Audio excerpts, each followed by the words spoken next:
Today in our first reading, we hear of Jeremiah, one of God's prophets, trying his best to do God's will. And God has asked him to warn the king and the people at that time of their evil ways.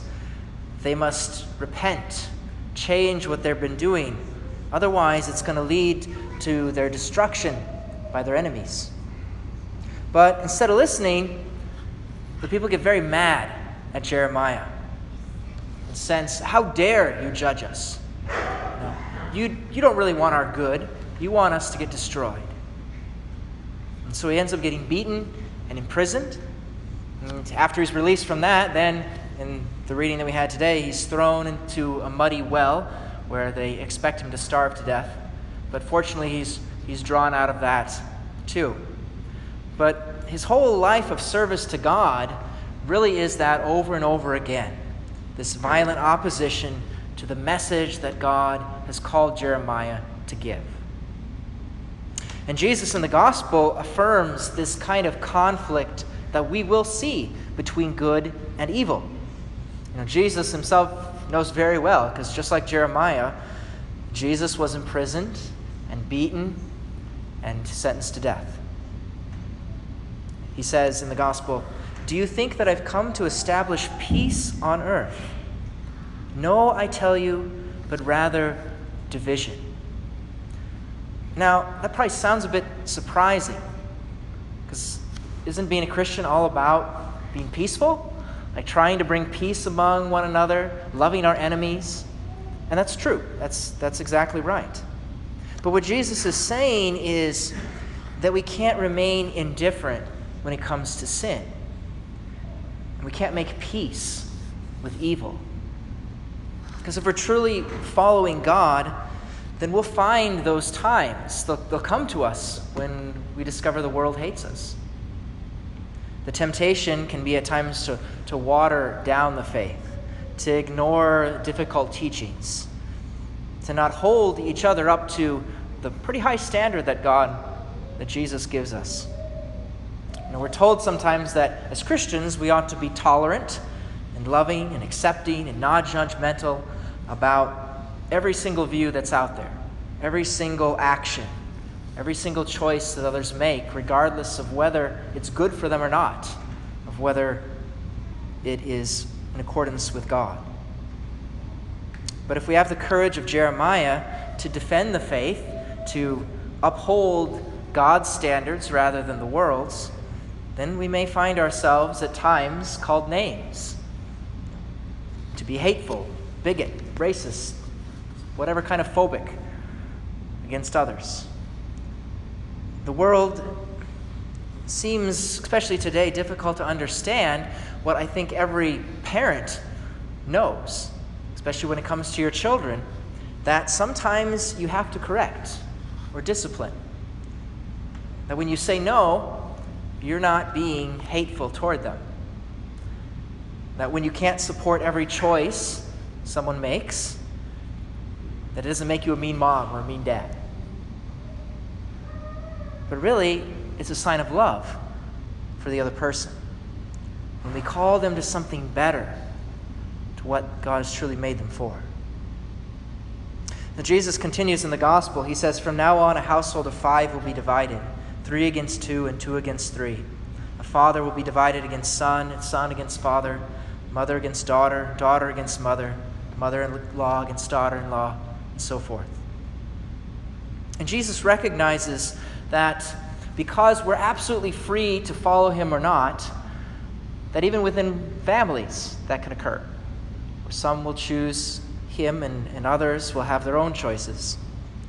And that, of course, can lead to very painful situations, difficult choices. Some may say, I want to follow God's will, but this family member of mine expects me to support them in something that is not really what God would want me to support them in. But if I follow God, then what if this family member turns away from me? And it's a difficult thing. It's not really reasonable for someone to base your love of them off of your support of every action they do. but we can't control how they may respond. And it's not fair that someone should require you at certain moments to choose either between them or God. Certainly in those moments, the temptation is even stronger to turn from God rather than to feel alone. But our second reading reminds us today that even when we might feel rejected by others, we are not alone. We're never alone. It says, remember that we are surrounded by a great cloud of witnesses. Men and women who came before us, who at times also had to suffer those same kinds of things, feeling divided from others, including their own families, for the sake of being united with God. So, for example, St. John the Baptist, he was imprisoned and beheaded for upholding God's teaching on marriage against Herod. When your own patron saint, St. Peter, when he was trying to reform his Franciscan order so that they would be more faithful to their order's charism, he met with such strong resistance that eventually it led him to have to forced to resign from being their superior.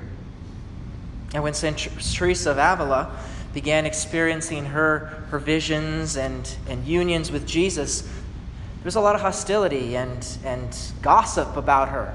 And they even claimed that she was, possessed by the devil. And it didn't get much better when she too, just like her spiritual director, Peter, was called to reform her Carmelite order. She even had priests from the pulpit denouncing her, as well as the town tried to seek legal action against her for doing it. One important prayer, St. Teresa laments all those things that were happening to her, to the Lord, and Jesus says back to her, Teresa, this is how I treat my friends.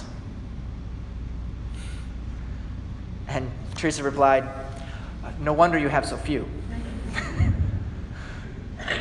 But yes, we find many of Jesus' friends from that cloud of witnesses that surround us as having at different times be hated by the world. When it happens to us, though, we're not alone. We're not alone. We're among this company of Jesus' friends. Jesus certainly wasn't wrong when he says in other places that if the world hates you, remember, it hated me first. Blessed are you when they insult you and persecute you and utter every kind of evil against you falsely because of me. Rejoice and be glad, for your reward will be great in heaven.